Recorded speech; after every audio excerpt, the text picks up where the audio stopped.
There's a telescope in a valley in Chile called Rio Hurtado, and its entire job is to look for things that might hit us. That's it. That's the brief. It sweeps the sky every clear night, photographing the same patches over and over, waiting for something to move against the stars in a way that suggests it's coming our direction. On the 1st of July 2025, it found a dot. The dot was not coming our direction. The dot, as it turned out, was not from around here at all. And over the following 18 months, it would quietly leak more of itself into space than almost anything we've ever had the chance to measure properly. It's still leaking now, somewhere out past Jupiter, getting fainter every week. So that's what tonight is. One dirty snowball from a star that isn't ours, currently on its way out of the neighbourhood forever. We're going to take our time with it. There's no rush, because the comet isn't coming back, and neither is this particular chance to talk about it. If you're new here, there's a subscribe button about. Whenever you like, it'll keep. Anyway, let's start with the number. The number is 6. That probably means nothing to you yet, so let me back up a bit, because this one number is doing more work than anything else in the entire story.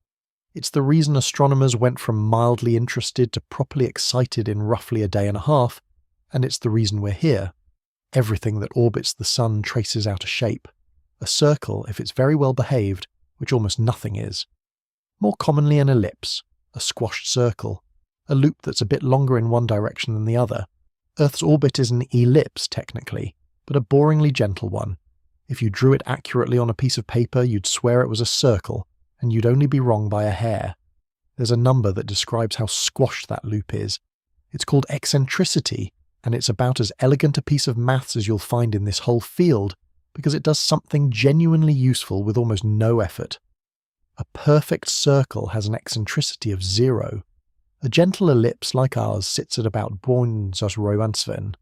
A properly stretched out ellipse, the kind that takes a comet from somewhere past Neptune, in toward the Sun, and back out again over thousands of years, might be 0.9, 0.25, 0.9, and then there's 1. 1 is the wall. At an eccentricity of exactly 1, the loop stops being a loop. It opens up. The two ends that were supposed to curve back around and meet each other just carry on going out and never rejoin. Above 1, it's not even a near miss. The shape is a hyperbola. And a hyperbola is the mathematical way of saying I am not staying. You come in from infinity, you swing round the sun once and you leave in a different direction at infinity. One pass, no return, the sun doesn't own you, it just briefly bent you. So when a new object turns up and somebody works out its orbit, that single number tells you almost everything you need to know about where it's from. Below 1, it lives here, it's a local. It's been around before and it'll be round again. Above 1, it's a tourist, and it came from somewhere else, and you have precisely one shot at it. 3IATLAS came in at roughly 6. I want to sit with that for a second, because when I first read it, I genuinely thought I'd misread it. 6 is not a marginal result. 6 is not, well, it's slightly above 1, let's get more observations and see if it settles down, which is what usually happens with these things, and which is why so many interstellar object stories in the past have quietly evaporated after a fortnight. 6 is a number so far past the wall that there's no arguing about it. It's not a close call that needs careful statistics and a nervous press release. It's the orbital equivalent of someone walking into your kitchen, holding a passport from a country you've never heard of. For comparison, and this is one of my favourite bits of context in the whole story, the most extreme comets from our own Oort cloud, the ones that come in from the absolute outer fringes of the sun's influence, the ones that take 100,000 years to complete a single lap, sometimes get measured at eccentricities like 1/2001. That's them being as dramatic as they know how to be. That's a local comet at the very edge of what a local comet can do. And here comes 3IATLAS at 6. It also helps to think about it in terms of speed, because speed is really what eccentricity is measuring in disguise. An object bound to the sun has, at any given distance, a maximum speed it can be travelling. Go faster than that and gravity can't hold you. It's the same logic as escape velocity from Earth. Throw a ball hard enough, and it doesn't come back down, it just leaves. The sun has an escape velocity too, and it varies with distance, and everything that lives in the solar system is travelling below it. Has to be. That's what living here means 3IATLAS was travelling at over 210,000 kilometres per hour as it came in toward the Sun, comfortably, unarguably, permanently above the line. Now, you might reasonably ask how anybody knows any of this from a dot, and the answer is, not from one dot, from several spread over time. A single image of a moving object tells you almost nothing. It's a smudge in a place. 2 images tell you a direction and a rate, which sounds like progress but really isn't, because you don't know how far away it is, and without a distance the rate is meaningless. A slow thing nearby and a fast thing far away look identical. 3 images start to help because now you've got a curve rather than a line, and a curve has information in it. From 3 decent positions you can begin to fit an orbit, and the fit will be terrible, and everyone will treat it as provisional and slightly embarrassing. What actually makes the number solid is what astronomers call the arc, the total span of time you've got observations across. A 2-day arc gives you a shrug, a 2-week arc gives you an argument, a 2-month arc gives you a fact.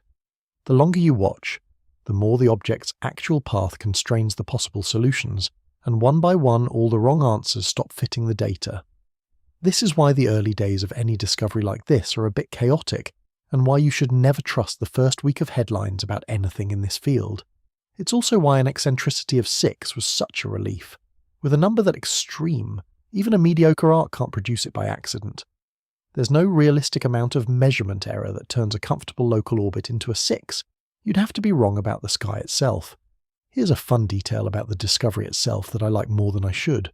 When the ATLAS survey telescope in Rio Hurtado first reported the object to the Minor Planet Center on the 1st of July 2025, it was about 670 million kilometers from the Sun.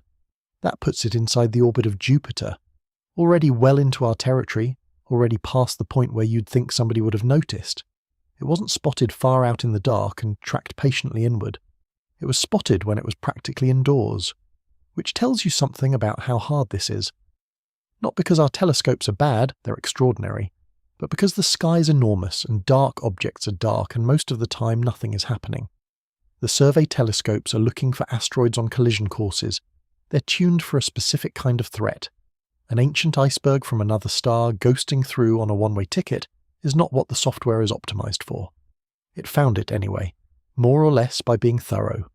The name took a while to settle, mind you, and the trail it left behind is a decent little record of people slowly realizing what they had. When it first turned up, it got a temporary tag, a string of characters that looks like a Wi-Fi password, assigned automatically to any new moving object, so there's something to file the observations under while everyone works out what it is.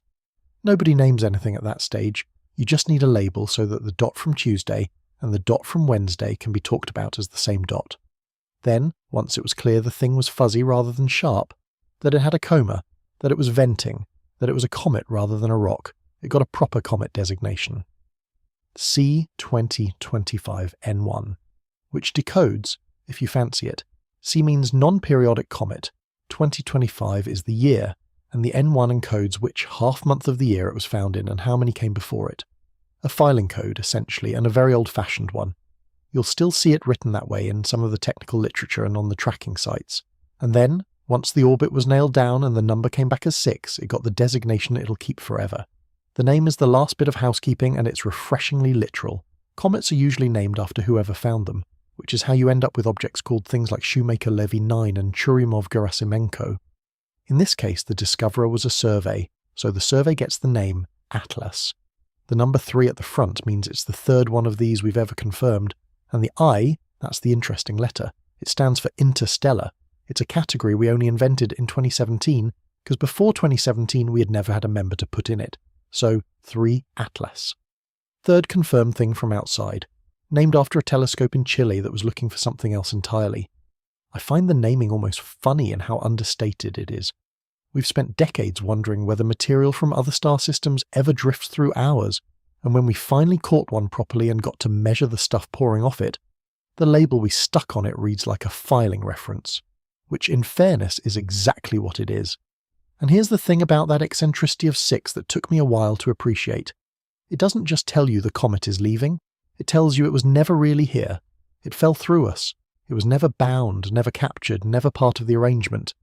The Sun's gravity got a hand on it for a few months and then had to let go, and the object carried on doing what it had been doing for an extremely long time before it arrived, which was travelling in a straight line through the dark. We were the interruption, not it. Now, that raises an obvious question, which is, if this is the third one, what happened with the first two? And that's a slightly frustrating story, so let's talk about it. The first one was a disaster, and I mean that with enormous affection. In October 2017, a telescope in Hawaii picked up an object that was clearly not from here, same eccentricity trick, same one-way verdict, and the astronomical community had roughly 2 months to look at it before it was gone. 2 months. It was already outbound when we found it. It had already rounded the sun. By the time anyone had organised themselves, the thing was heading for the exit at speed and fading fast, and the biggest telescopes on Earth were essentially chasing a car that had already left the car park. It got the name 1i, Oumuamua, which is Hawaiian, and is usually translated as something along the lines of a messenger from far away arriving first, which is lovely, and also slightly cruel, because arriving first is precisely what made it so hard to study.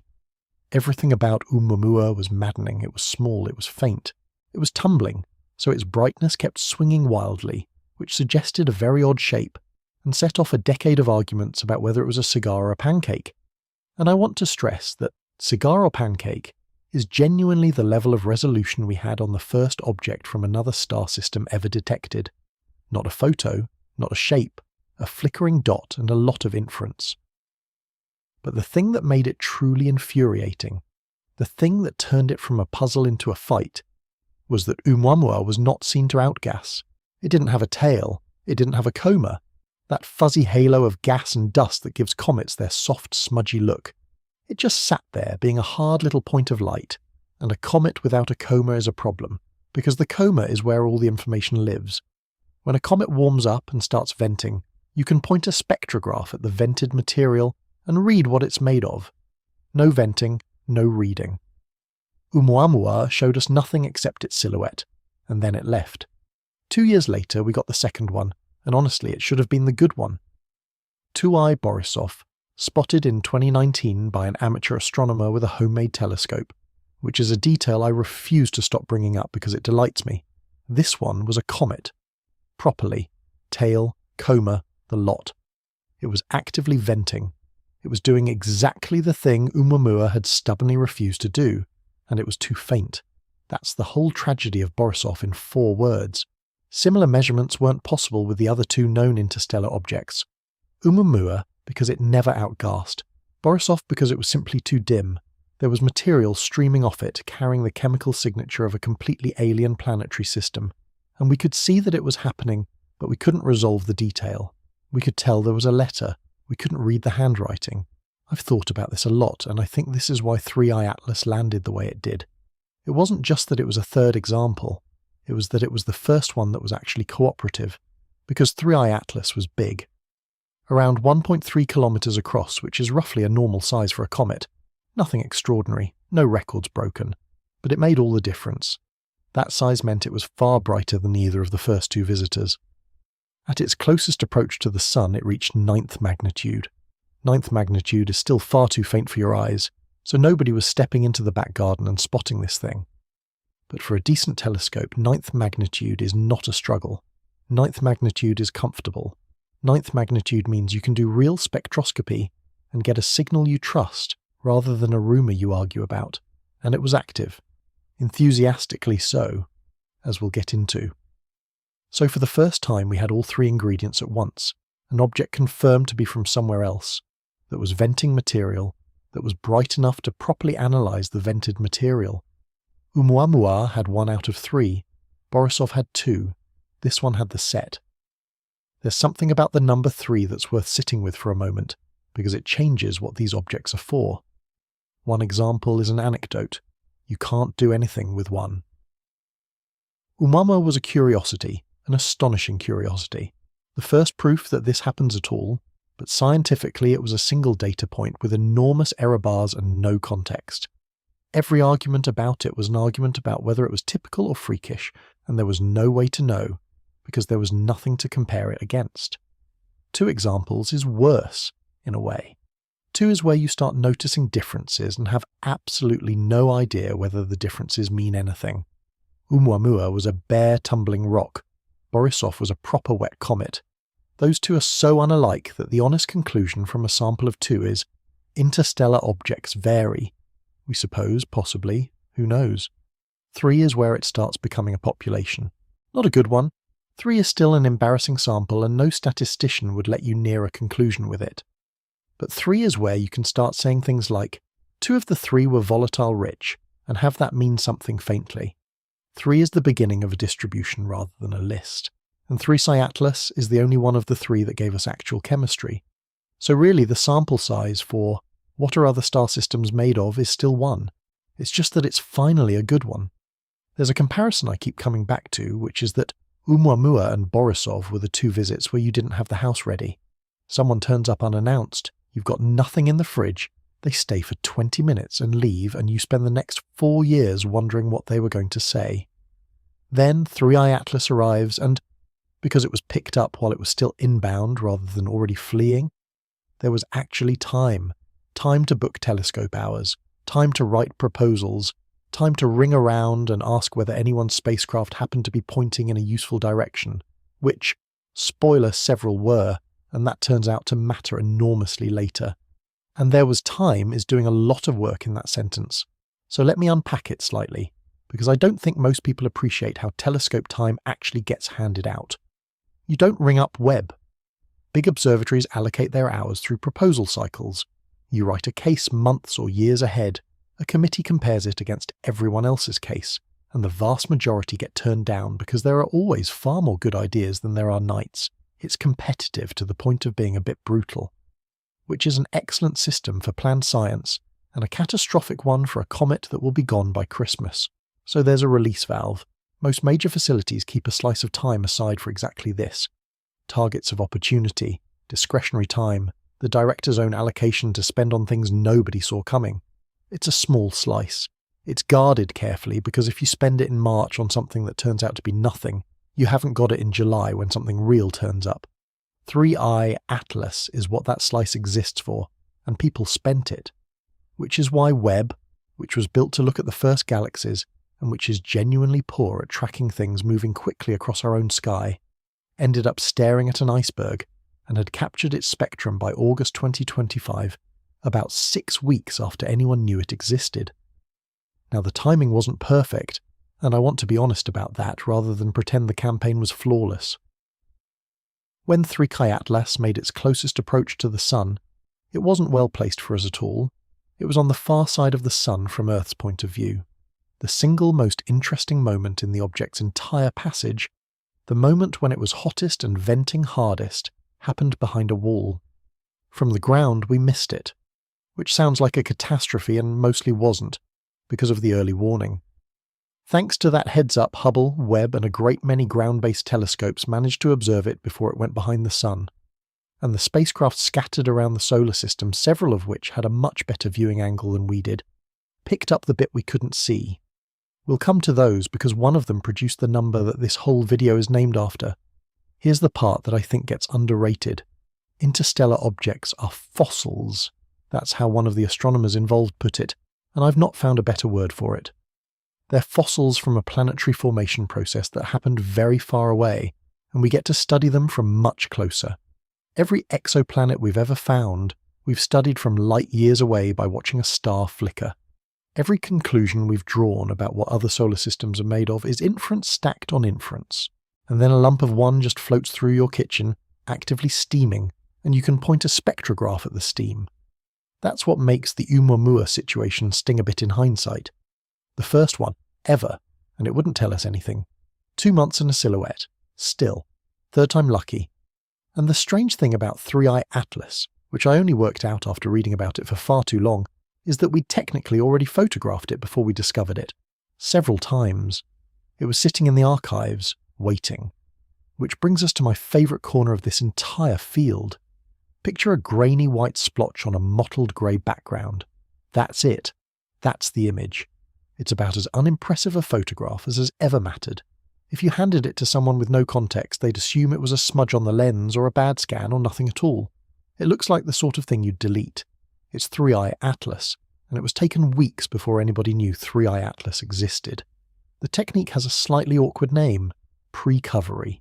Pre-discovery recovery. It's one of those words that clearly got assembled by a committee at 4:30 on a Friday, but the idea behind it is beautiful, so I'll forgive it. Here's how it works. The moment you've got a rough orbit for a new object, you can run the maths backwards. You know where it is now, you know how fast it's going, you know the shape of the path, so you can calculate where it was last week, last month, last year. And then you go and look, not through a telescope, but through a filing cabinet. Because the sky surveys never stop photographing. That's the whole point of them. Night after night, the same telescopes take the same wide sweeps of sky and dump the images onto servers, and the overwhelming majority of those images contain nothing anybody will ever care about. They're saved anyway. Every one of them.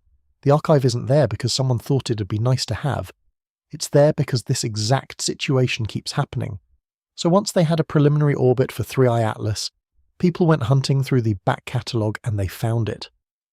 Pre-discovery observations were pulled out of the archives of 3 different Atlas telescopes around the world, plus Caltech's Zwicky Transient Facility at the Palomar Observatory in California. And those observations pushed the record back to the 14th of June, 2025, 2.5 weeks before the discovery. 2.5 weeks of it sitting on hard drives, in frames that had already been processed, already been scanned by software, already been filed under nothing of interest. It's worth knowing what those archives actually are, because the two named there are quite different animals doing the same job from opposite ends. Atlas is a network. Small telescopes, genuinely small, the sort of aperture a serious amateur might own, placed deliberately around the planet so that between them they can cover the entire visible sky every night or two. The point isn't depth. The point is that nothing gets a chance to sneak past while one site is clouded over or in daylight. Speed and coverage over power. It's a burglar alarm rather than a microscope. The Zwicky Transient Facility is the other approach. One telescope up at Palomar in California, but with an enormous field of view bolted onto it. It photographs great slabs of sky in single exposures rather than nibbling at it. It's built for things that change, stars that flare, supernovae, anything that appears where nothing was. It sweeps, it compares against last week, and it flags the differences. Neither of them was hunting for interstellar comets. Both of them photographed one anyway, repeatedly, because their whole design philosophy is just take everything, every night, and sort it out later, and later turned out to be July. I love this so much and I want to explain why, because on the surface it sounds like a failure. It sounds like everybody was asleep. It isn't that at all. The reason the software didn't flag it is that the software was looking for something else. These surveys are hunting for asteroids that might come near Earth. They're tuned for objects moving at certain rates across the sky, at certain brightnesses, in certain parts of the sky, doing certain things. An object that faint, moving that way, at that point in the sky, simply didn't trip any of the wires. It wasn't hidden. It was in plain sight, correctly photographed, correctly stored, and completely uninteresting according to the only question anyone was asking that night. It's a bit like how you can walk past a shop every day for a year and never once notice what it sells, and then someone mentions it, and suddenly you can't stop seeing it. The information was always arriving, you just weren't running the right query. And the payoff for going back is not sentimental. It's not, oh look, baby's first photo. Those extra 2.5 weeks of positions are enormously valuable, because orbit determination gets better the longer your baseline is. If all you've got is a fortnight of observations from July, your orbit has wobble in it. Stretch that back to mid-June and every number tightens.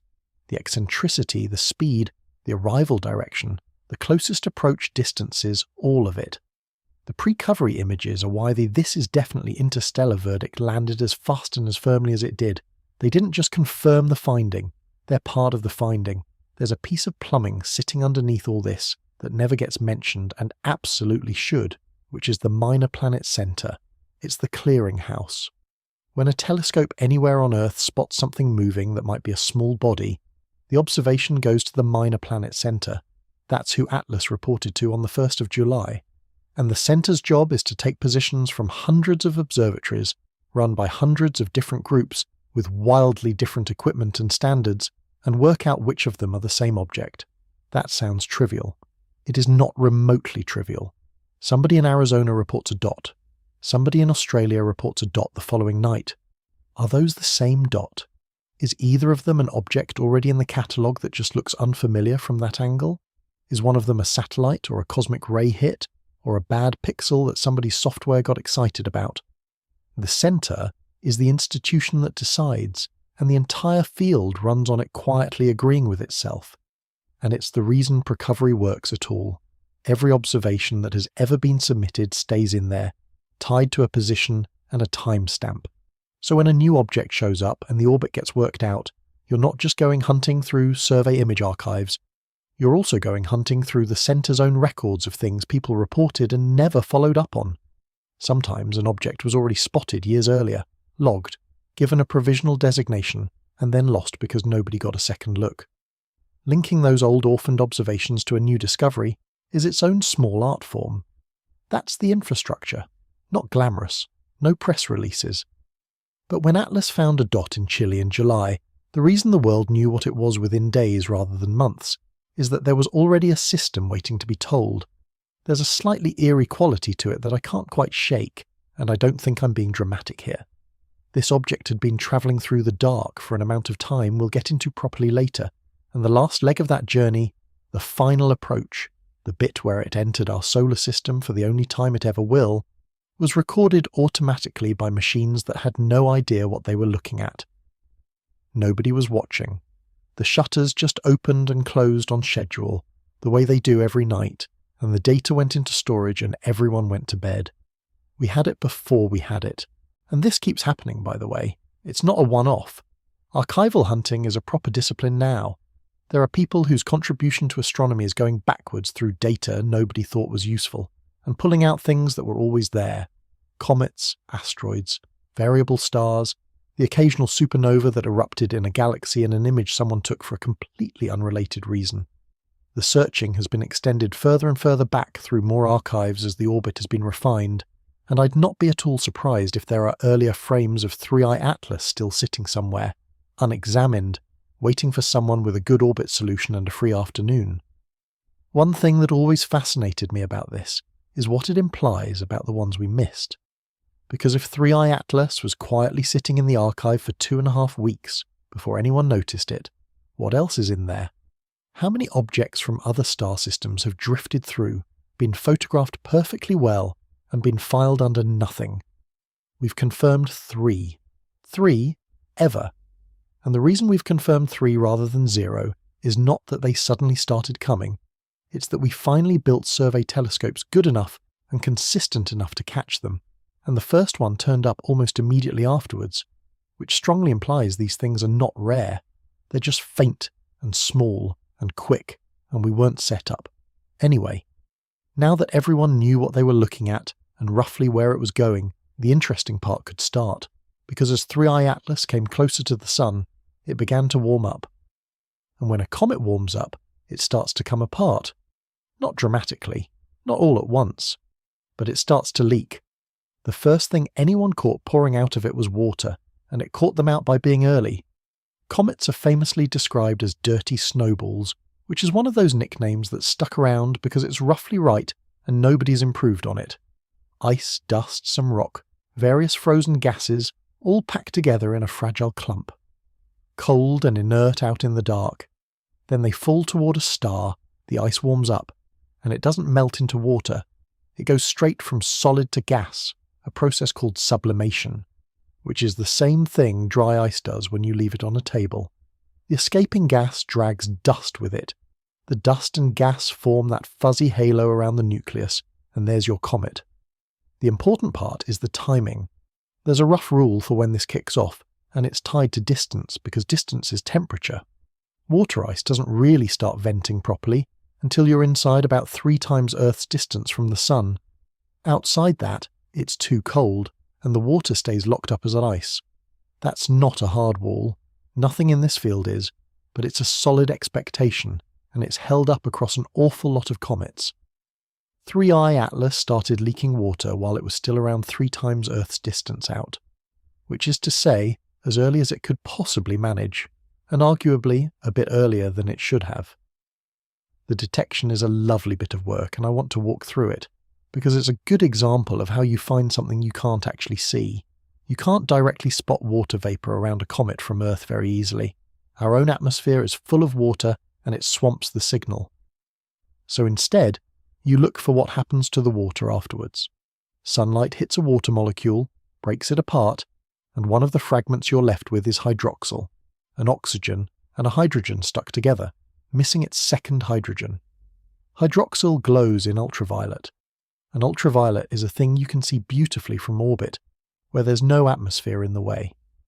So NASA's Swift Observatory, which normally spends its life watching for gamma-ray bursts, was pointed at the comet, and it went looking for that faint ultraviolet glow. The signal was weak enough that they had to build it up piece by piece. Dozens of short 3-minute exposures stacked, adding up to more than 2 hours of ultraviolet observation, plus another 40 minutes in visible light. You're not taking a photograph at that point, you're accumulating evidence. What came out the other end was a rate. The comet was losing water at roughly 40 kilograms per second, which one of the researchers described memorably as roughly the output of a fire hose running at full blast. I really like that comparison, partly because it's vivid and partly because it's so deflating. 40 kilos a second sounds enormous right up until someone tells you it's a fire hose, at which point your brain goes, oh, right, a fire hose. That's a thing that exists on a street, and that's the correct emotional response, honestly, because the interesting bit was never the amount. The interesting bit was that it was happening at all, that far out, that early. Because a comet that starts venting before it's supposed to is telling you something about its construction. The suggestion is a fragile structure. The comet's shedding small, easily vaporized chunks of ice into a big gassy halo, well beyond where the freezing line should have kept everything locked up. Not a solid ice ball sitting there stoically until it hits the right temperature. Something crumblier. Something that lets go of bits of itself easily, and then it went round the sun, and the numbers changed completely. Here's where the story gets a bit of luck in it.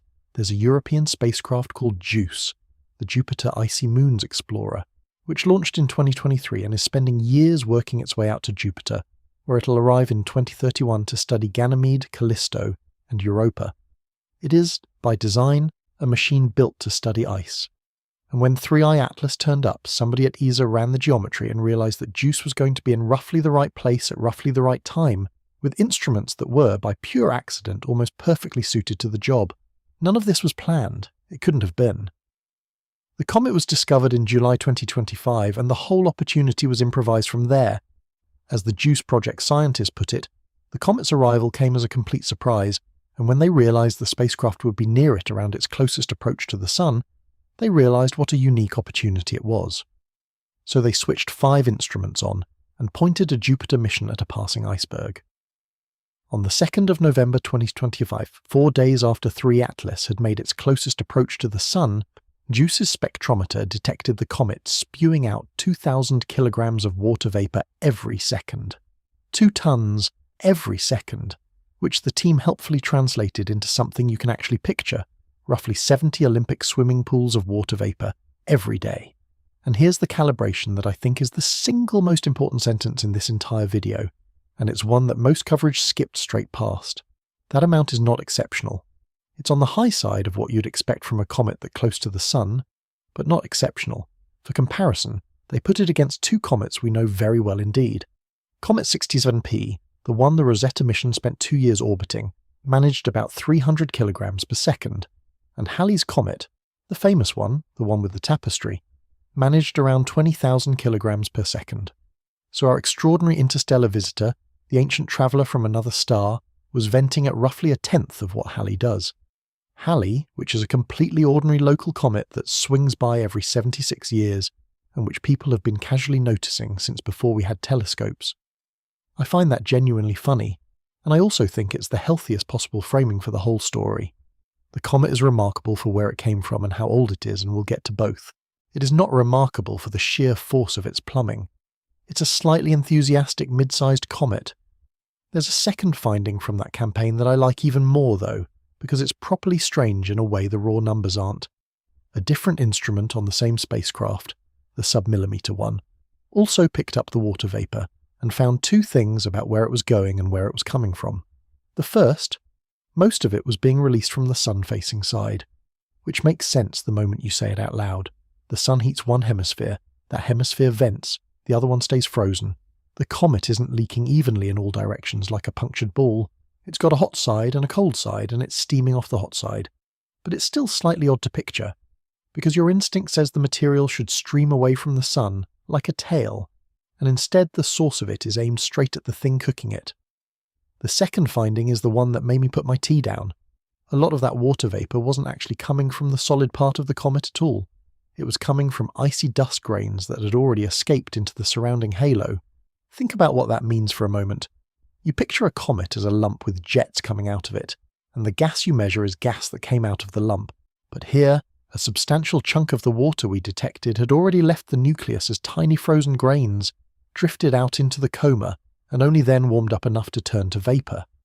The comet had thrown its ice away as dust, and the dust was evaporating in mid-air, kilometres out, on its own. So the object isn't just leaking, it's shedding, and then the shed material is leaking too, and the thing you're measuring is the second stage of a process that started earlier and further in, which fits neatly with that fragile structure hint from the early swift detection, a comet that gives up bits of itself easily, rather than holding on and venting cleanly. By the 12th of November, still moving away from the sun, the water output hadn't dropped off significantly. It was still going, still emptying itself out into the dark at a rate you could describe in swimming pools. Water was only ever part of it, though. Water's the headline because water's the thing we understand best and the thing we've measured on the most comets, so it's the number that lets you compare. But water was arguably the least surprising thing coming off this object. Now, let's talk a bit about the rest of the list. The best data of the entire campaign happened because a telescope couldn't find a star. Here's the situation. In mid-December 2025, the James Webb Space Telescope was scheduled to look at 3I/ATLAS with its mid-infrared instrument. Webb doesn't just swing round and stare at things. To hold a target steady, it locks onto a guide star nearby and uses that as an anchor. Standard procedure. Happens thousands of times a year without incident. On the 15th and 16th of December, 2 of the observations failed to acquire their guide star. Webb couldn't get the lock, so the pointing wasn't good enough, so the data was no use.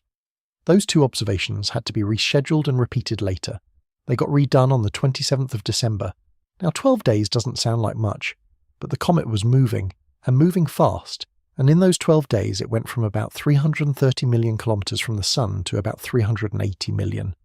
It got noticeably further out, it got noticeably colder, and so instead of 2 sets of observations of the same comet, in the same state, which is what everyone wanted, they accidentally ended up with 2 snapshots of the same comet in 2 different thermal conditions, 12 days apart, during the exact window when things were changing, which turned out to be worth considerably more than the observation they'd planned.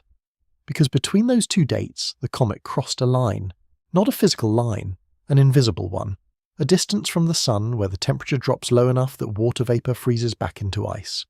It's called the snow line, and in our solar system it sits at around 2.5 times Earth's distance out. On the 16th of December, 3I/ATLAS was inside it.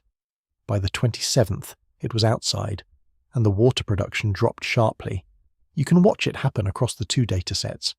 As the comet approached that distance, water production from the coldest regions of its surface and coma was starting to shut down. The tap was closing, region by region, as the object cooled. But the other stuff kept going. Because carbon dioxide and methane have much lower vapour pressures, meaning they'll happily keep sublimating at temperatures where water has long since given up, they were expected to remain fully activated. And they were. So you get this rather elegant picture of a comet as a set of taps that switch off at different temperatures on the way out. Water first, because water's the clingiest.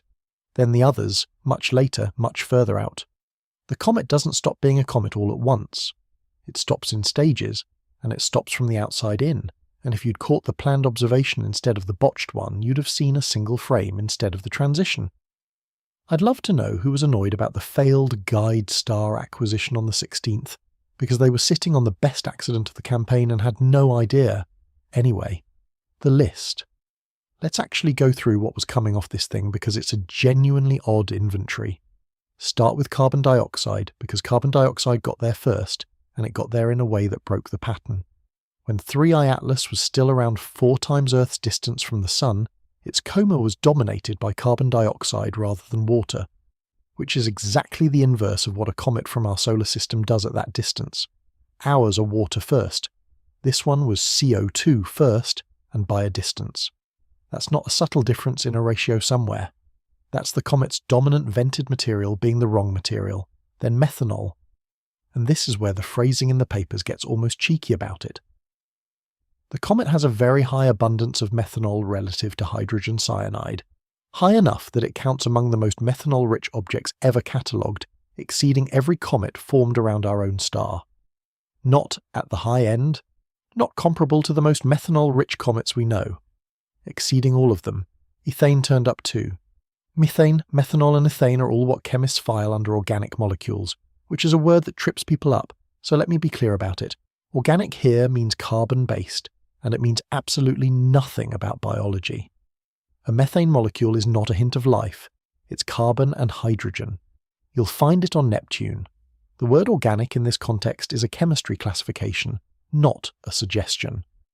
Which brings us to the methane itself, and this one's a proper first. Methane had never been identified on an interstellar object before. Not on Oumuamua, which wouldn't vent, and not on Borisov, which was too dim to read. So when Webb picked it out of 3IATLAS's coma after the object had rounded the Sun, that was the first time anyone had ever detected methane coming off something from another star system. First one, ever. And the amount was strange. The methane, measured relative to water, is larger than you typically see in comets from our solar system. And when they pinned it down properly, the methane-to-water ratio came in at roughly 11 times higher than any solar system comet ever measured. Not 11% higher, 11-fold. Now, the tempting move here is to make that sound sinister, and I want to resist that, because the explanation is both simpler and more interesting. Methane and water freeze at very different temperatures.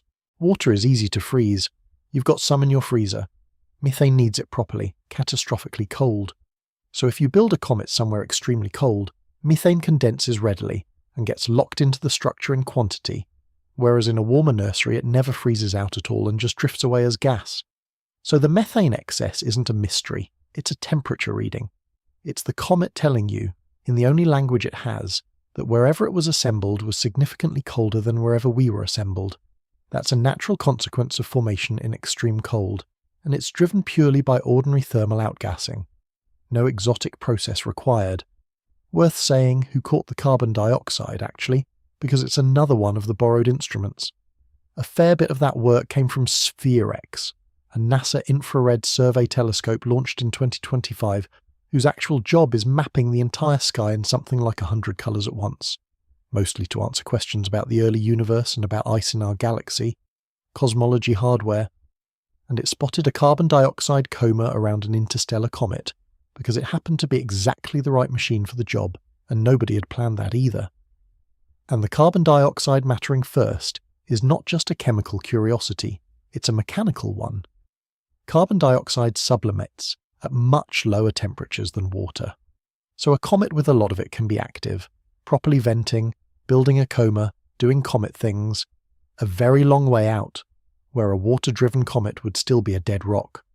The CO2 is the ignition.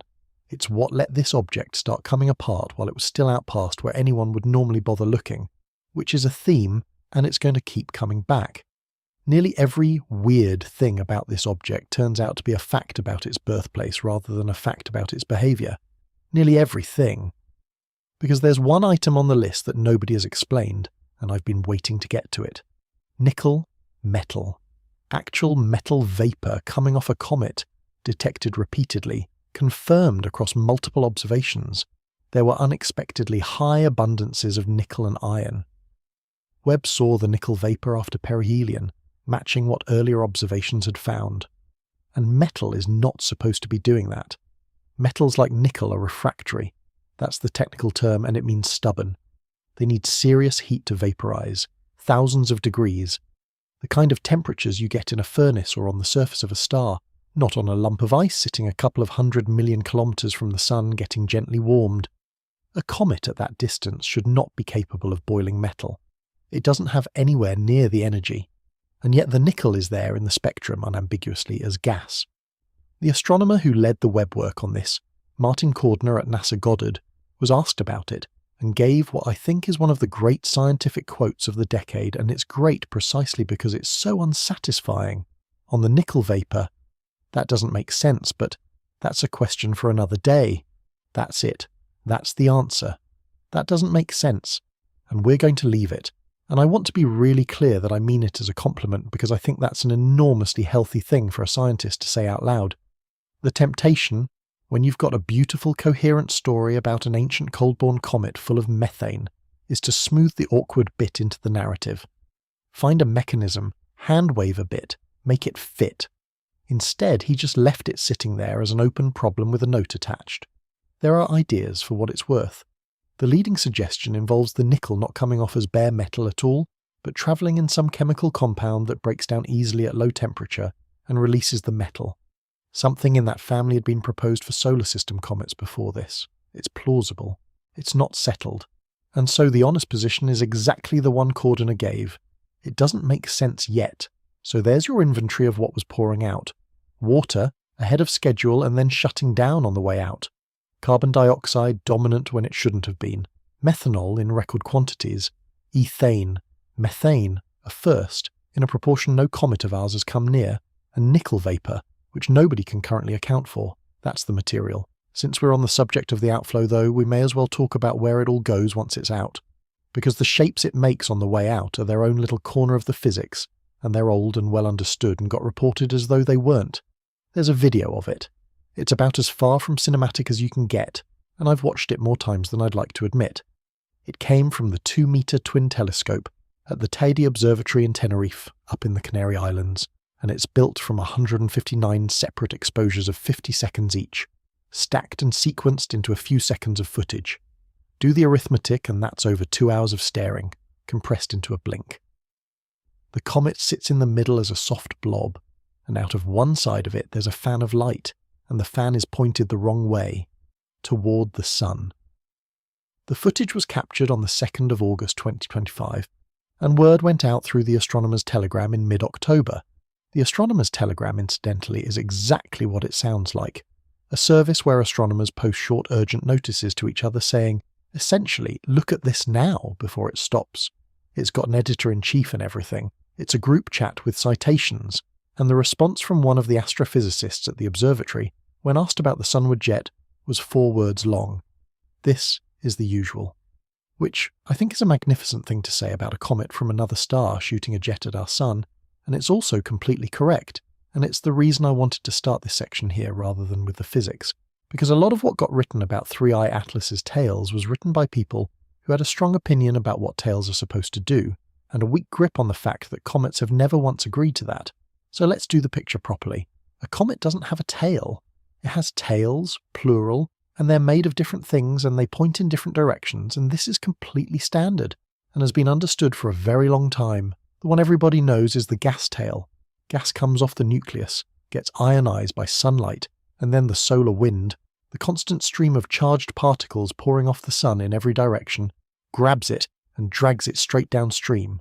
That tail points directly away from the sun, always, no matter which way the comet is travelling.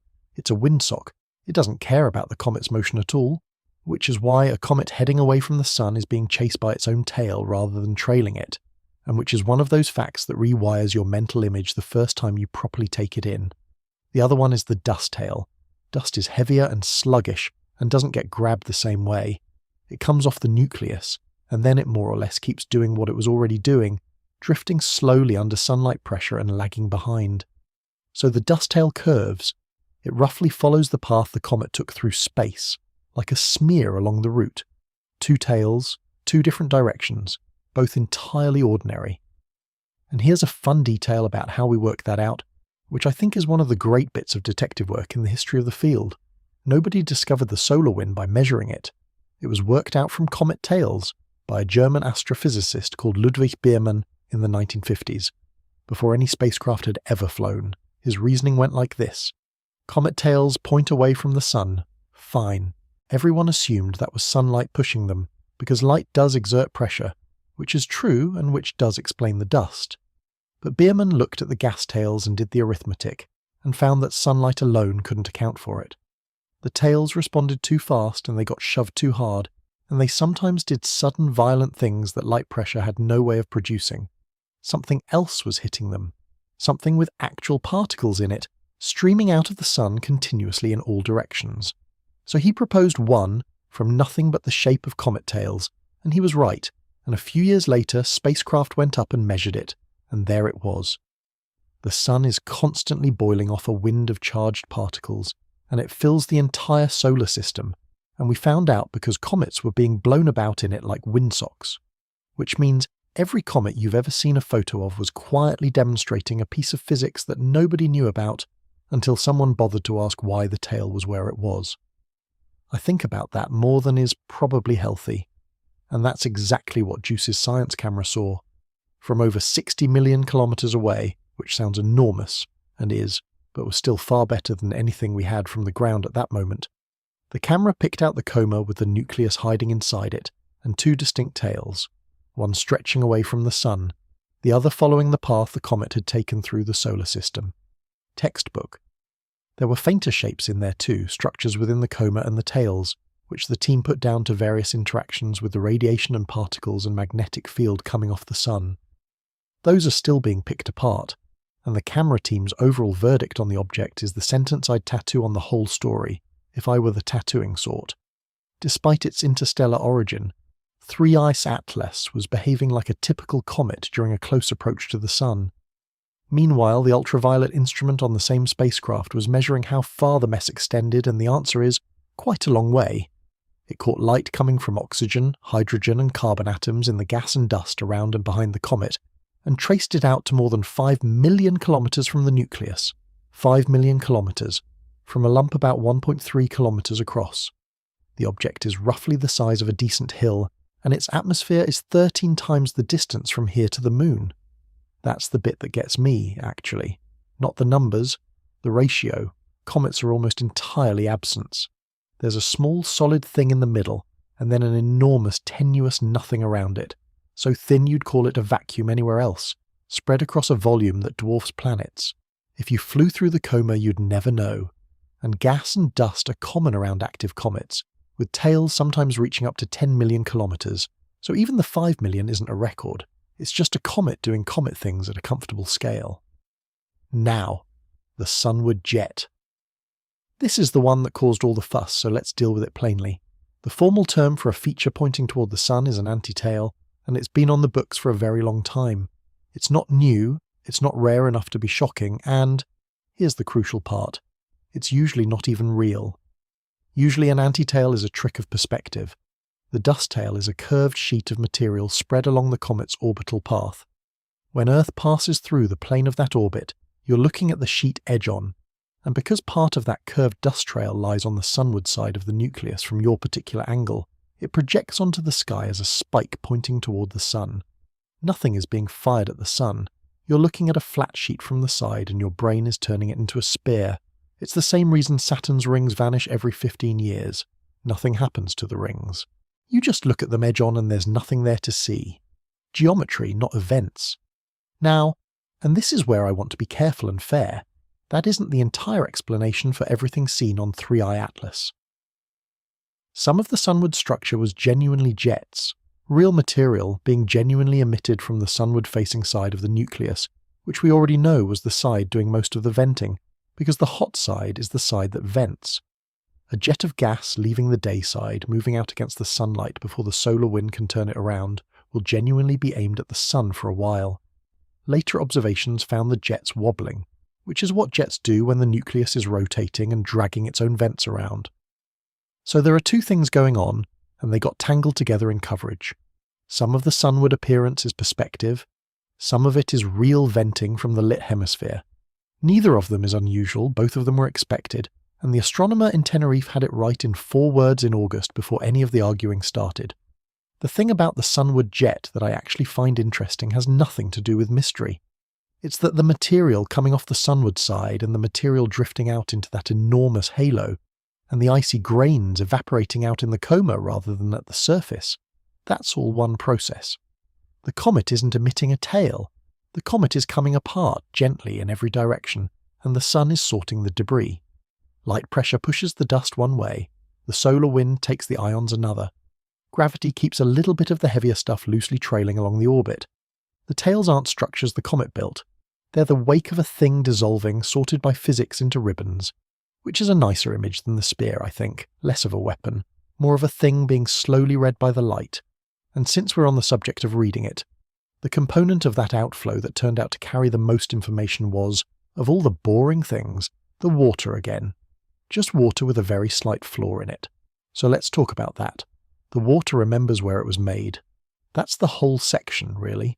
Everything else is just the explanation of how and why anyone should care, and why the answer this comet gave was so far outside expectations that it changed how people were talking about it. Here's the mechanism, and it's genuinely one of my favourite ideas in all of astronomy, because it's so absurdly simple once someone points it out. Hydrogen has a heavier version of itself. Ordinary hydrogen is a single proton with an electron whizzing about it, the simplest atom there is, the first thing the universe ever made. But there's a variant that also has a neutron in the nucleus. Still hydrogen, chemically, still behaves like hydrogen, bonds like hydrogen, does everything hydrogen does. It's just about twice as heavy. It's called deuterium, and because it behaves chemically like hydrogen, it turns up in water. Swap one of the two hydrogens in a water molecule for a deuterium, and you get what everyone calls semi-heavy water. Technically HDO. It's water. You could drink it. It's just slightly weightier than the stuff around it. Now, here's the trick. The ratio of deuterium to ordinary hydrogen in a batch of water is not fixed. It depends on the conditions where the water formed. Cold chemistry, really properly cold, the kind of cold you get in a dense molecular cloud or the far outer reaches of a young star system, favours reactions that pack deuterium into water molecules. Warmer conditions don't, so the amount of heavy water you end up with is a record of the temperature of the place where the water was assembled, and it doesn't change afterwards. That's the bit that makes it useful rather than merely interesting. Once the ice is made, the ratio is locked in. There's little reason for it to have shifted much since the nucleus formed. You could freeze that water, throw it across the galaxy, leave it in the dark for an unspeakable length of time, and the number would still be sitting there, unchanged, waiting. So, a comet is a bottle, and the label on the bottle is a temperature, and the temperature is from the day it was filled. This is not a new technique. We've been doing it to comets in our own solar system for decades, and it's been the centre of one of the more entertaining arguments in planetary science, the question of where Earth's water came from. The idea for a long time was that comets delivered it, smashing into a young, dry Earth and leaving oceans behind. And then people measured the heavy water in comets and compared it to the heavy water in the sea, and a lot of the comets didn't match, their numbers were too high. Which rather undercut the story and pushed a lot of the credit toward asteroids instead, and the argument is still going. That's the sort of thing this measurement can settle or unsettle. It's a serious tool. So of course, the moment 3IATLAS started venting, this was the measurement everyone wanted. Not because heavy water is exciting in itself, but because for the first time in history there was a chance to run the test on water that had never been anywhere near our sun. Every heavy water measurement ever taken before had come from inside our own family. Comets from our Oort cloud, comets from our Kuiper belt, water in our own oceans, water in meteorites that formed in our own disk. All of it made in one place, around one star, which, as we said earlier, is the whole problem with a sample of one, and here was a bottle from somewhere else. Getting the measurement was not trivial because you need to detect the heavy water separately from the ordinary water, and there's vastly less of it. You're looking for a faint signal sitting next to a very loud one. It took the big guns, Alma and Webb. Alma's worth a quick word because it's an absurd machine and I never get to talk about it. It sits on a plateau in northern Chile at about 5,000 metres, high enough that the support staff carry oxygen, and that the whole thing had to be built somewhere people can't comfortably work, because water vapour in the atmosphere is the enemy of the wavelengths it observes, and you have to climb above as much of it as you can.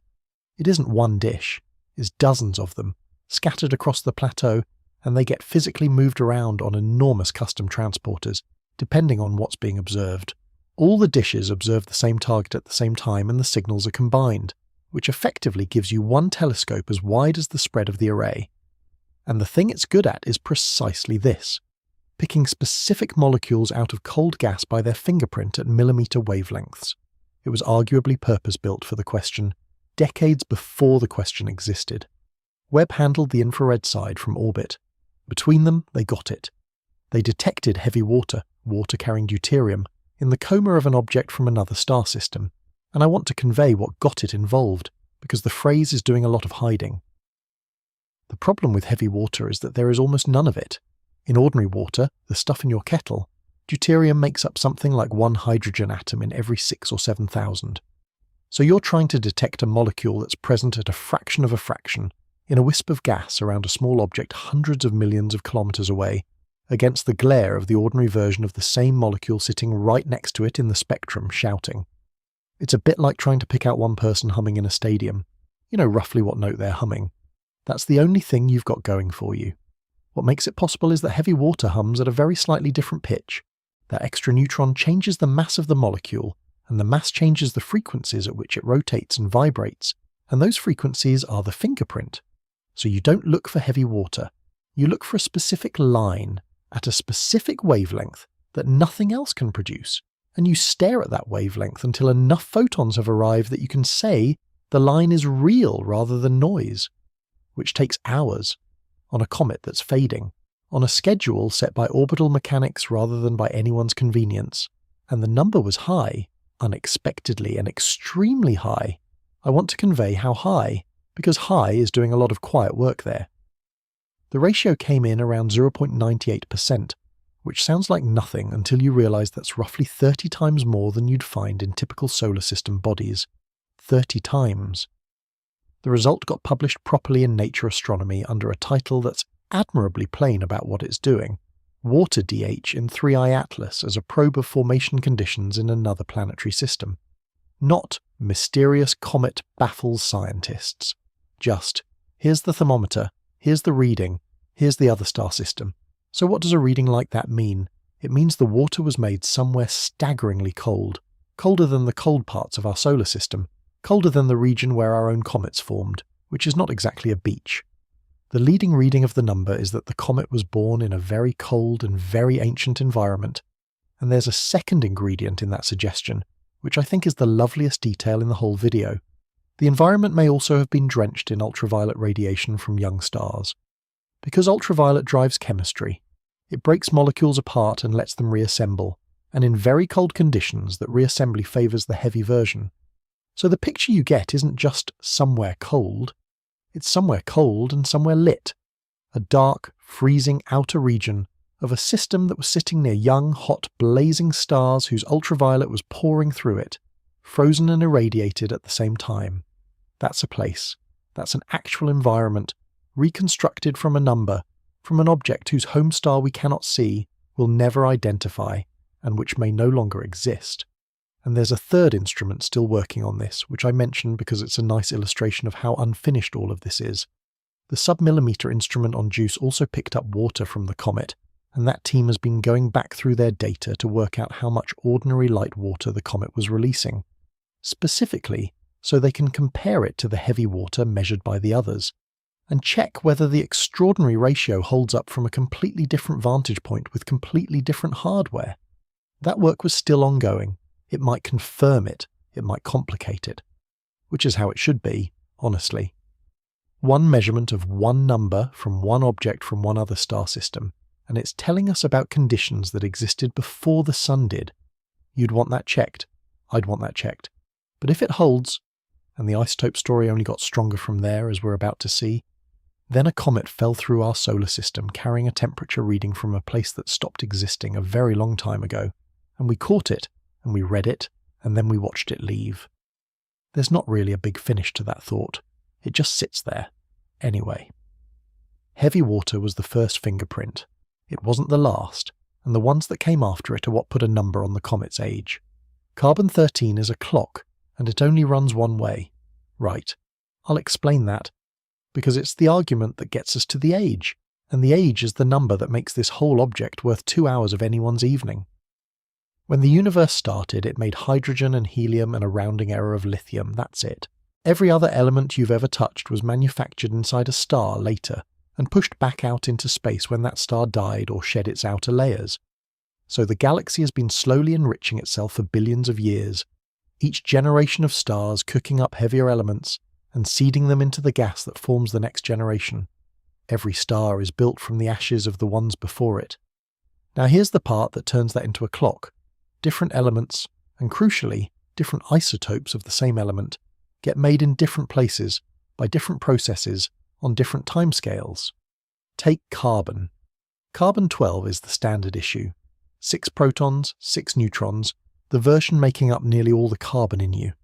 Carbon-13 has an extra neutron, chemically identical, physically just a bit heavier, but they don't get produced the same way.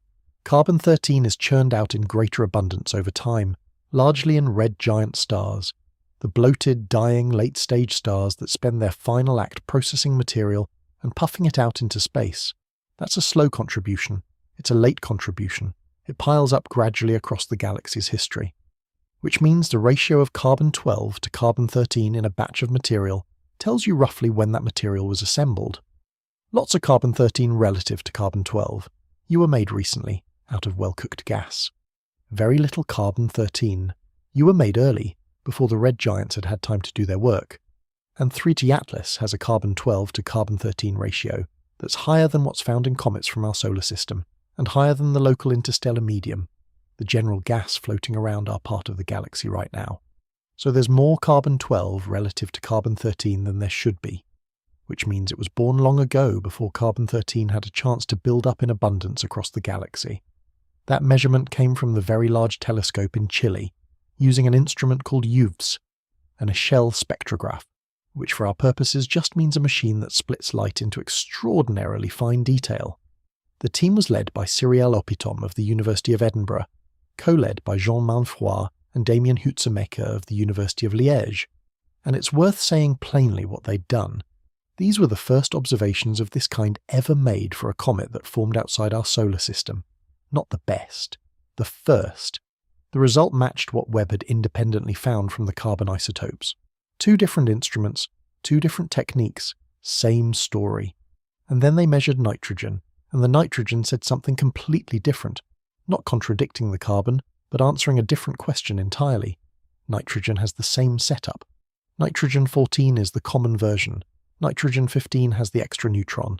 And 3IATLAS's ratio of nitrogen-14 to nitrogen-15 came in more than twice as large as the value measured in comets native to our solar system.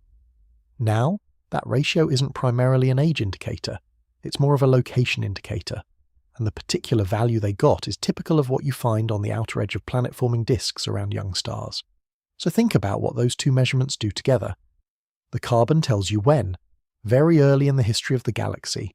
The nitrogen tells you where, not near its star, but way out on the fringe, in the equivalent of that star's Kuiper belt.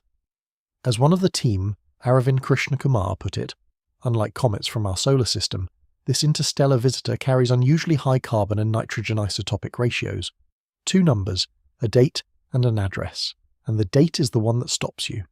Webb's work put the object at between 10 and 12 billion years old, based on the ratios of its carbon and deuterium isotopes, which makes it more than twice the age of our 4.6 billion-year-old solar system. I've written that sentence out a few times now, and it hasn't got any easier to sit with. The Sun is roughly 4.5 billion years old, and we treat that as ancient. It's older than every rock and every ocean and every living thing. It's the oldest thing anyone can point at. And this comet was already several billion years into its existence before any of that got started. It's been drifting since the galaxy was young, since before there was an Earth for it to eventually not hit. The team's own phrasing on this, from Rosemary Dorsey at the University of Helsinki, is one I keep coming back to because it's so restrained.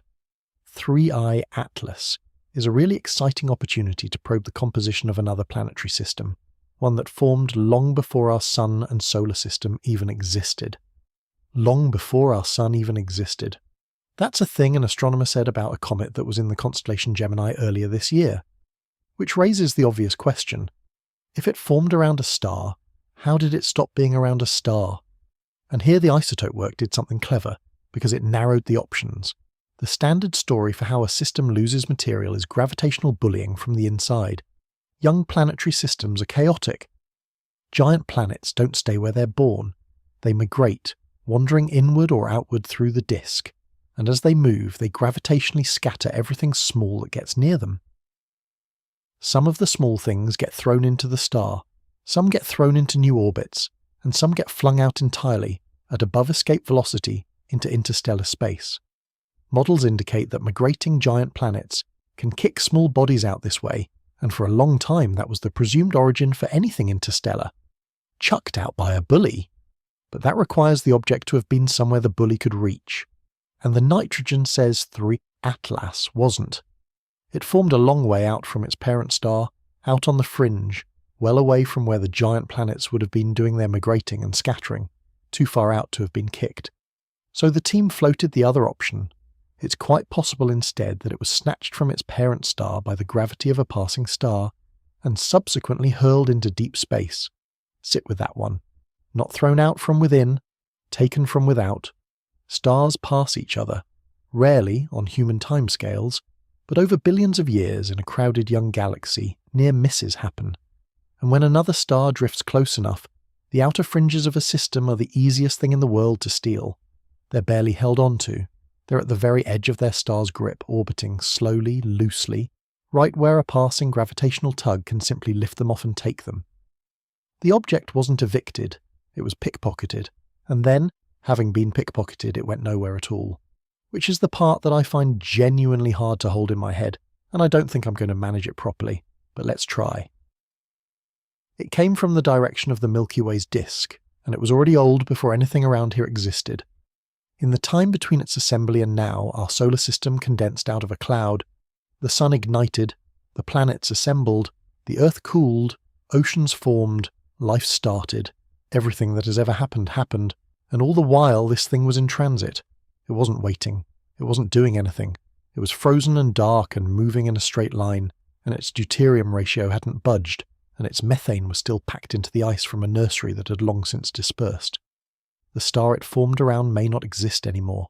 It could have died, gone red giant, thrown off its outer layers, faded into a white dwarf, cooled, and its ashes would have been folded into other things by now. Or it may still be out there somewhere, quietly burning, unidentifiable, because we cannot trace this object back to a specific star, and almost certainly never will. Too much time, too many gravitational nudges, too much galaxy. Interstellar objects are fossils from a planetary formation process that happened very far away, and we get the chance to study them from much closer. That's Opetom's line, and it's the right one. But fossils on Earth come with a location. You know which rock, which layer, which sea. This one came with no address at all, just a temperature, an era, and a rough sense of how far out from a star it once sat.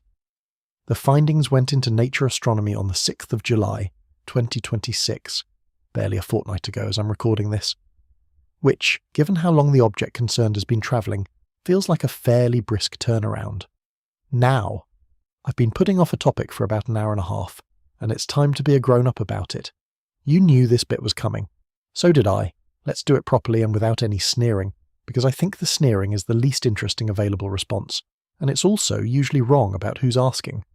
The claim, in its most repeated form, is that 3IATLAS might be a piece of technology rather than a rock. The name most associated with that idea is Avi Loeb, the Harvard astrophysicist who also made the same argument about Oumuamua, and who has spent a good few years now being the most famous scientist that other scientists get irritated by. And before anything else, I want to say the thing that usually gets skipped. The question wasn't invented from nothing. There were genuine anomalies, real ones, in real data, that real astronomers who don't believe a word of the alien hypothesis also found puzzling. That's the part the debunking coverage tends to skate over, and it's why the debunking coverage never quite lands. Take the brightening. As it came in toward the sun, 3IATLAS got brighter faster than it should have. Not slightly. The rate of brightening far exceeded that of most Oort cloud comets at similar distances from the sun, and the papers were straightforwardly honest about it. The reason for that rapid brightening remains unclear. That's not a fringe claim. That's the mainstream literature saying, in the flat register these things get written in, that they didn't know why. Then there's the colour business, which got out of hand. Coverage kept announcing that the comet had changed colour again, repeatedly, mysteriously, and by the third round of headlines you'd be forgiven for thinking the thing was flashing like a hazard light. What actually happened was that observations from spacecraft near the sun found the comet appearing distinctly bluer than the sun, in contrast with earlier observations that had shown its dust to be red, which sounds like a change, and was reported as one.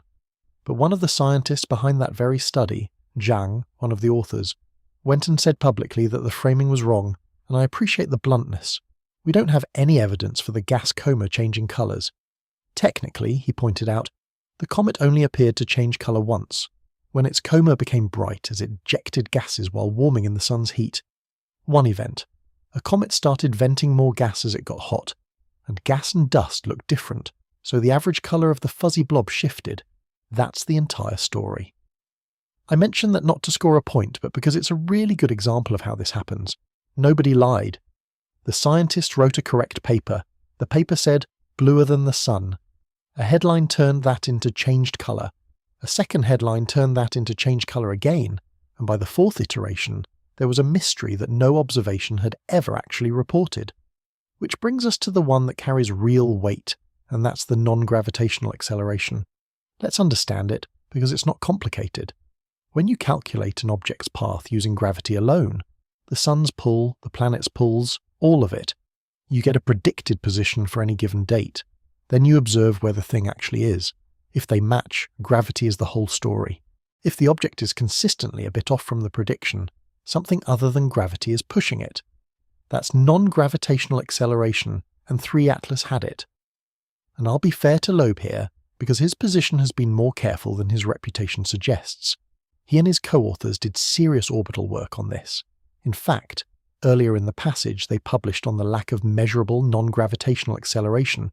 They took 4,022 observations from 227 observatories, binned them, found the residuals consistent with zero, and argued from that null result that the object had to be more massive than expected. That's not crankery. That's a real analysis with real data and a conclusion drawn from it. You can disagree with the conclusion. It's not nonsense. Then, around perihelion, the acceleration did show up, and Loeb's framing of it was, this could be outgassing, or alternatively, the non-gravitational acceleration might be the technological signature of an internal engine. More recently, he co-authored work with Tony Scamato analysing Hubble images across several months, running them through a filter that strips out the smooth glow around the nucleus so you can see structure underneath. And they identified 3 jets coming off the nucleus, separated from each other by about 120 degrees in sky projection, plus the primary sunward jet. 3 jets, evenly spaced. Which does, I admit, sound like something with an engineer behind it. But here's what I genuinely respect about how he wrote it up, and it's the sentence that gets left out when this gets repeated. Whether these jets are technological thrusters or pockets of ice that happen to be oriented symmetrically on the surface of a natural iceberg, the outflows of gas and dust exerted thrust through the rocket effect, and that produced the observed non-gravitational acceleration. He said it. Thrusters or ice, either way, the physics is the same, and the acceleration follows.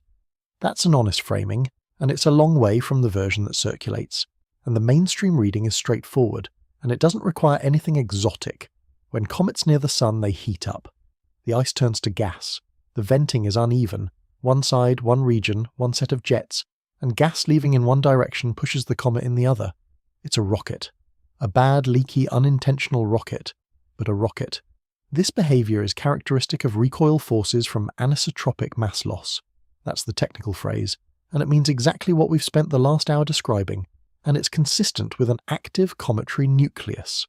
The measured acceleration is at the upper end of the range for active comets, and it's larger than Oumuamua's was, which is entirely as you'd expect for an object that is visibly, enthusiastically venting, as opposed to Oumuamua, which was doing nothing visible at all, and whose acceleration was therefore genuinely strange. That's the difference that I think really matters, and it got completely inverted in the retelling. Oumuamua accelerated without a visible reason, which was genuinely strange. 3IATLAS accelerated while surrounded by an enormous plume of material it was actively firing in specific directions, which is just what that looks like. The 3-jet geometry doesn't need thrusters. It needs 3 patches of exposed ice on a rotating body, which is about as ordinary as a comet gets. Somebody went and checked the other way too. When 3IATLAS made its closest approach to Earth on the 19th of December 2025, the Breakthrough Listen project pointed radio telescopes at it and listened. That's the sensible move, isn't it? Rather than arguing about jet geometry, just check whether it's transmitting. The result? No credible detections of narrowband radio technosignatures originating from 3IATLAS. Nothing. And that came on top of earlier searches at different frequency ranges and different sensitivities, which had also found nothing either. So that's several campaigns across several frequency bands, all quiet. Meanwhile, another team ran the acceleration numbers against the size of the nucleus, found it was the typical size of other comets in the solar system, concluded the object had lost material as it heated up, and found nothing unusual in any of it. Now, I want to be fair about what a null result means, because we listened and heard nothing is not the same as we have proven there is nothing. An absence of radio is an absence of radio. It rules out a transmitter. It doesn't rule out every conceivable thing. But that's true of literally every object in the sky, and at some point you have to let the evidence do its job. And the evidence is, it vents like a comet. It's shaped like a comet. It accelerates the way an outgassing comet accelerates. It has two tails and a coma and a nucleus of ordinary size. It's chemically bizarre in exactly the ways you'd predict for an old cold birthplace. And it's radio silent. ESA's own summary of the object, which they used as a headline, is the 4 words I'd hand to anyone asking about this. Extreme, but not exotic. Extreme is fair enough.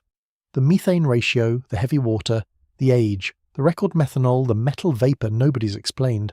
That's a genuinely extreme object, and it would be silly to pretend otherwise. Not exotic is also fair. Every one of those extremes is a natural process running under unfamiliar starting conditions. Cold birthplace, ancient galaxy, distant orbit, ordinary chemistry. Nothing on the list requires anything that isn't already in the textbook, apart from the nickel, which requires an update to the textbook rather than a rewrite of reality. And honestly, I think the alien question ended up being the least interesting thing about this comet, and I don't mean that as an insult to the people who asked it. I mean that the true answer was better. An engineered probe would have been extraordinary, sure, but an engineered probe would only tell you about whoever built it. A 10-billion-year-old iceberg pickpocketed off a dead star tells you about the galaxy itself, and about how planets get made in places that no longer exist, and it does it by leaking. I'd take the leak. Anyway. Where is it now? Gemini. It's in Gemini. If you went out tonight and found Castor and Pollux, the 2 bright stars, the twins, the ones most people can actually pick out, it's in there somewhere. Not that you'd see it. It's fading past 15th magnitude now, which is thousands of times too faint for your eyes and well beyond most amateur kit. But if you want to point at it, that's the direction.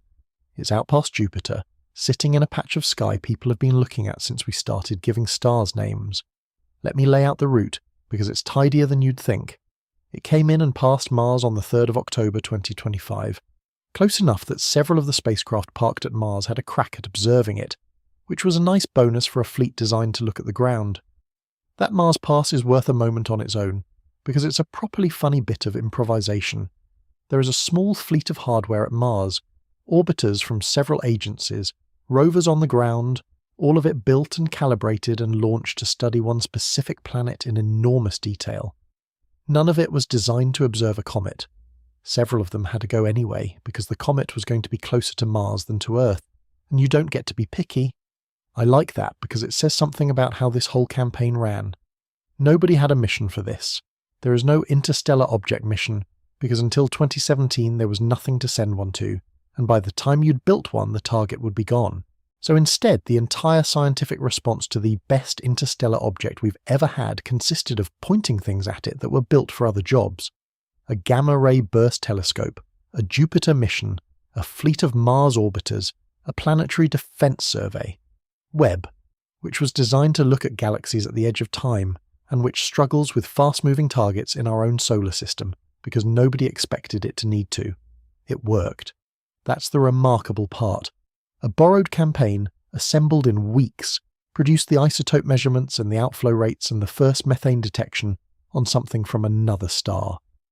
Then it went behind the Sun in late October, which is where we lost it from the ground and where the spacecraft did their best work. Closest approach to the Sun was the 29th of October, and it never came nearer than about 1.36 times Earth's distance from the Sun, which is to say it stayed outside our orbit the entire time, then out. Closest approach to Earth was the 19th of December 2025 at about 270 million kilometres. For scale, That's not far off twice the distance to the Sun. It was never remotely near us. It was never going to be. Then past Jupiter in March 2026, and now it's out beyond that, and it's leaving, and it isn't coming back, because of the 6.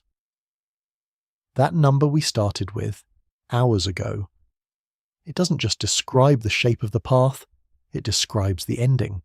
The Sun bent it and let go, and the object is now doing what it did for its entire existence before we saw it, which is travelling in a straight line through the dark.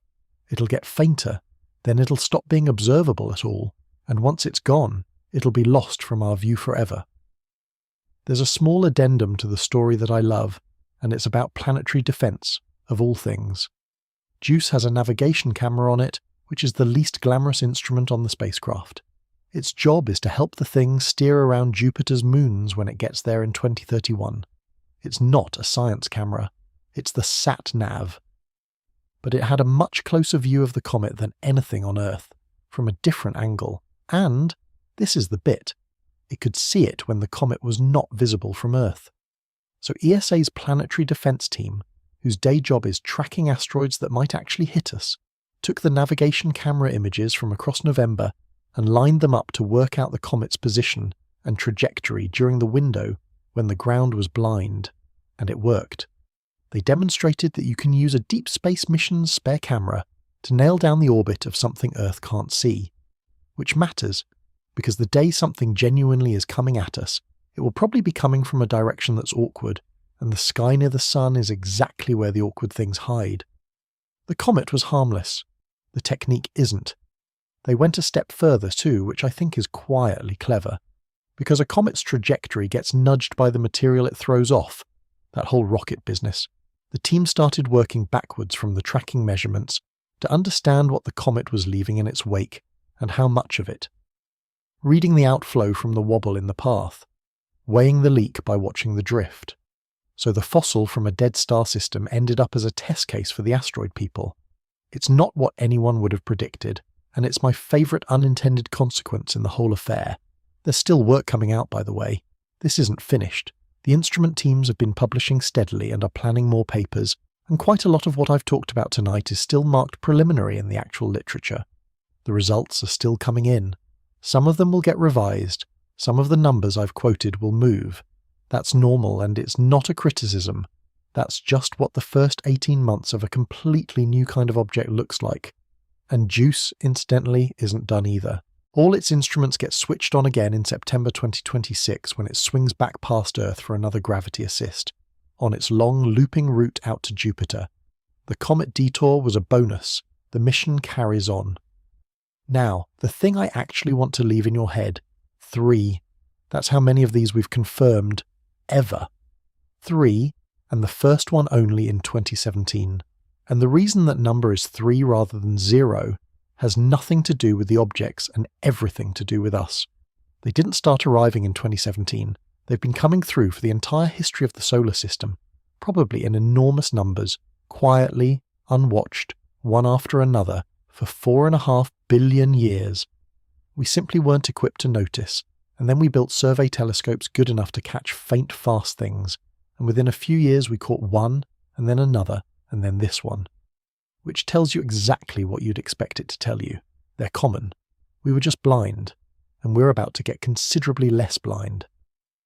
There's a new observatory in Chile, the Vera C. Rubin Observatory, named after the astronomer whose work on galaxy rotation is most of the reason anyone takes dark matter seriously.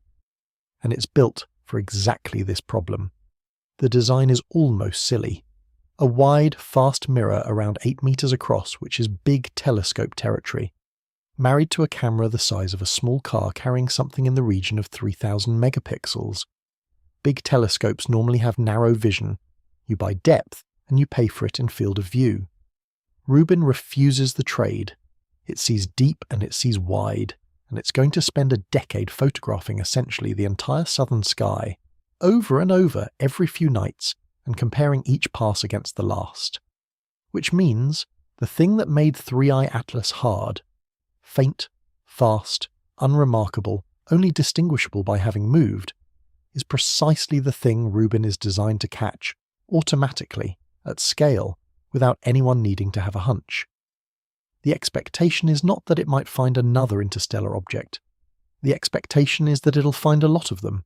The estimates people throw around vary enormously, and I'd not put much weight on any specific figure, but the direction of travel is not in dispute. We go from 3 ever to a steady trickle, possibly a stream, which is a whole other video honestly, and one I'd quite like to make, because 3IATLAS is a tantalizing indication that studying more of these things will teach us about planet-forming conditions across both space and time in our galaxy. Space and time, not just different corners of the Milky Way, different eras of it. Each one of these is a sample from a specific place at a specific point in galactic history, delivered to us by pure chance, ready to be read by anyone with a spectrograph and some patience. And there's a thought buried in that which I find quietly cheering. If they're common, if they've been streaming through this system the entire time, then material from other stars has been passing through here and past the Earth for as long as there's been an Earth. Not in any dramatic way, not hitting anything, just drifting through, occasionally shedding a bit of itself into the dark the way this one did, dust and gas dispersing into a solar system that was busy doing other things. The galaxy leaks into itself, constantly, quietly. It has always been doing that, and we noticed in 2017. We've had one good one. There's going to be a queue, and the next one won't be 3IATLAS, because 3IATLAS is a 15th magnitude smudge in Gemini, moving away at a speed we can't match, on a path that opens out and never closes. So that's the shape of it. A telescope in Chile looking for something dangerous found something ancient instead. It was already in the archive. It came in venting early, went round the sun on the far side where we couldn't watch, and got caught anyway by a Jupiter mission that happened to be pointing the right way with the right instruments for entirely unrelated reasons. It leaked water and carbon dioxide and methanol and methane and a bit of metal nobody's explained yet. It made 2 tails and a jet at the sun, and a halo you could fit the Earth-Moon system into 13 times over. Then it went quiet and cold and out. The 70 swimming pools a day thing is the number I keep coming back to, and not because it's big. It isn't. Halley does more without anyone finding it noteworthy. It's that this was an object older than the sun by a factor of 2, emptying itself into the dark at a fairly unremarkable rate, on its way through, and we happened to be here for about 4 months of a journey that started before the Earth existed, with our instruments switched on and pointed at it. That's the whole coincidence. Not that it came, things come, but that we'd built the telescopes about 8 years before it arrived, and that a spacecraft on an errand to Jupiter was in the neighbourhood, and that a guide star failed in December at exactly the right moment. And I keep circling back to the guide star, actually. Of everything in this story, that's the bit that's lodged in me. Somebody scheduled an observation, the telescope couldn't find its anchor, the data was binned, somebody had to file the paperwork to do it again 12 days later. And those 12 days are the reason we watched a comet's taps shut off one at a time on the way out of the solar system. If it had worked first time, we'd have a photograph. Because it failed, we got a process. There's no lesson in that. It's just nice. Science is enormously careful and enormously planned, and then quite regularly the good bit arrives sideways, through a fault report. It's still going, by the way, right now as you're listening to this. Still shedding a bit of itself, though much less than it was, out past Jupiter where it's cold enough that most of the taps have shut off. The methane's probably still going. Methane doesn't need much encouragement. It'll drift out through the outer solar system over the next few years, then out past everything, and then it'll be back to doing what it was doing before, which is nothing at all, in a straight line, in the dark, indefinitely. It won't notice that it's left. It never noticed it arrived. Right. That's me. There's a lot more of this. The queue of ones we haven't found yet. And Oumuamua, which I've been deliberately not fully getting into all night and which deserves its own go. Sleep well.